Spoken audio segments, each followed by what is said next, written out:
সবার একটাই সমস্যা, আমার স্বামী ভালো না, আমার স্বামী ভালো। তার ধারণা যে তার স্বামী ভালো না, বাকিদের সবার স্বামী ভালো। নবী সাল্লাল্লাহু আলাইহি ওয়াসাল্লামের সামনে যখন কোনো মেয়ে এভাবে র্যান্ডমলি স্বামীর নামে অপবাদ দিত, মিথ্যাচার করত বা অভিযোগ আরোপ করতো, আল্লাহ নবী সাল্লাল্লাহু আলাইহি ওয়াসাল্লাম রাগ হতেন। সে আপনার ভরণ পোষণ দেয়, আপনাকে খাওয়ায়, আপনাকে পড়ায়, আপনার সিকিউরিটি দেয়, আপনার সম্মান রক্ষা করে, সারাটা জীবন আপনার জন্য একদম তেজপাতা বানায় ফেলে দিল। এখন বলছেন স্বামী ভালো না। মেয়েদের দিনদার মেয়েদের মধ্যে যে পরিমাণ স্বামীর প্রতি অশ্রদ্ধা, অসম্মান আর কটুবাক্য, সম্মানহানি, গায়রতের খেলাফ কাজ করার যা দৃষ্টান্ত আমাদের সামনে আছে, আর বেদিনদের ব্যাপারে বলার তো আমার ভাষাই নাই।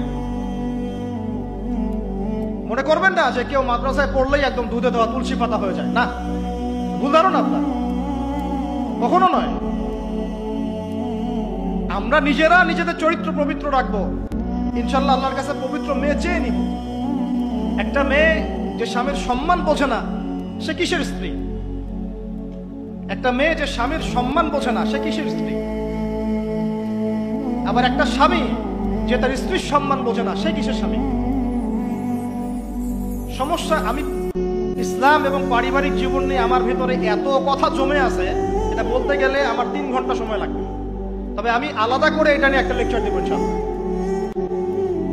কিছু কিছু বিষয় আপনার চেয়ে আমার বয়স কম হতে পারে, কিন্তু এই বিষয়গুলোতে আমার অভিজ্ঞতা আপনার চেয়ে 10 গুণ বেশি আছে। আর একটা ভুল তো জীবনে করতে যাবেন না, সেটা হলো যে ফ্যান্টাসিতে ভুগে অতিরিক্ত দায়িত্ব নিতে যায় না। ফ্যান্টাসিতে ভুগে অতিরিক্ত দায়িত্ব নিতে যায় না, তাহলে দিন থেকে আপনি বিচ্যুত হয়ে যেতে পারেন। স্ত্রী হবে কেমন?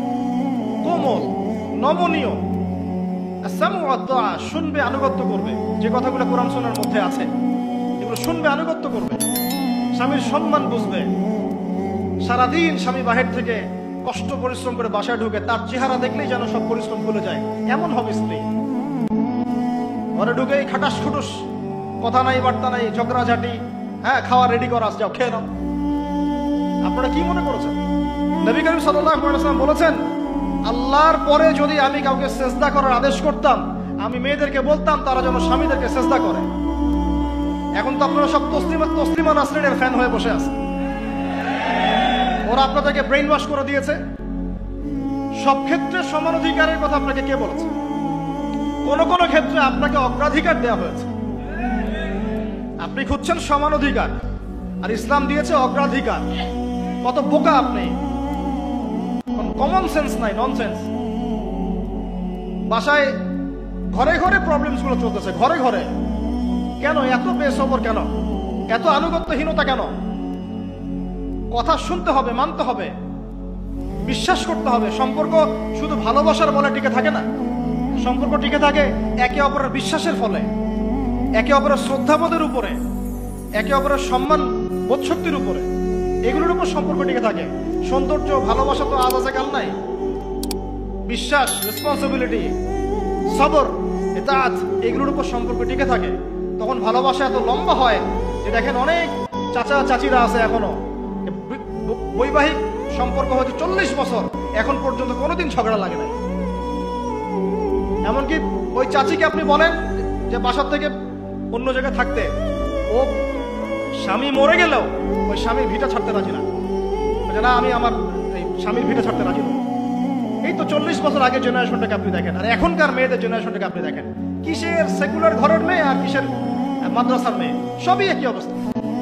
ইল্লা মাশাআল্লাহ, ইল্লা মাশাআল্লাহ। এখন এগুলোর ফলশ্রুতিতে যখন দেখা যাবে যে কনফ্লিক্ট তৈরি হচ্ছে, তখন আবার দেখা যাবে কি আইন কানুন, সমাজ, পরিবেশ সব মেয়েদের পক্ষে। দিন শেষে আপনি দোষী হয়ে যাবেন, দিন শেষে দোষটা আপনার ঘাড়ে এসে পড়বে। সমস্যা ক্রিয়েট হতে হতে হতে হতে এমন একটা জায়গায় যাবে তখন আপনি রিয়াক্ট না করে থাকতে পারবেন না। তখন যদি আপনি কোনো রিয়াক্ট করে ফেলেন, সব দোষটা তখন আপনার ঘাড়ে গিয়ে পড়বে। এভাবে আস্তে আস্তে পরিবারগুলো ভেঙে যাচ্ছে। ভালো লাগছে না, আল্লাহ পাকের নেয়ামত ভালো লাগছে না। আর যারা দিনদার, যে স্বামীরা দিনদার, পরহেজগার, মুত্তাকি এবং দ্বীনের পথের পথিক, তাদের জন্য স্ত্রীদের ভূমিকা কেমন হওয়া উচিত? স্বামীকে স্পেস দিতে হবে, তার মাথাটাকে ঠান্ডা রাখতে হবে, তাকে আল্লাহর জন্য ওয়াকফ করে দেওয়া লাগবে যে আমার স্বামী আল্লাহর জন্য, আমার স্বামী উম্মতের সম্পদ, তার যেন কোনো পেরেশানি না হয়, তাকে যেন এক গ্লাস পানিও ঢেলে খেতে না হয়, সে ওই টাইমটা যেন আল্লাহর দিকে দিতে পারে। এতে আমিও জান্নাতে যাব, সেও জান্নাতে যাবে ইনশাআল্লাহ। পরিবারগুলো এভাবে হচ্ছে না। কিছু কিছু বিষয় আমি নিজেও খুব ফেটা। আবার অনেক সময় আমরা যারা আছি, আমরা আবার স্ত্রীদের উপর অনেক বেশি কঠোর হয়ে যাই। এত বেশি কঠোরতা দিয়েও আসলে পরিবারকে শক্ত করা যাবে না। নরম হতে হবে, সবর করতে হবে, ধৈর্য ধরতে হবে। তবে সবকিছুর একটা সীমা আছে। ওই সীমা অতিক্রম করে গেলে তখন কি আর করার? তখন আসহাবুল কাহাফ হয়ে যেতে হবে। আসহাবুল কাহাফ, নিজের কবরের ফিকির নিজে করি, নিজের পথ নিজে বুঝি, কিছু করার নাই তো।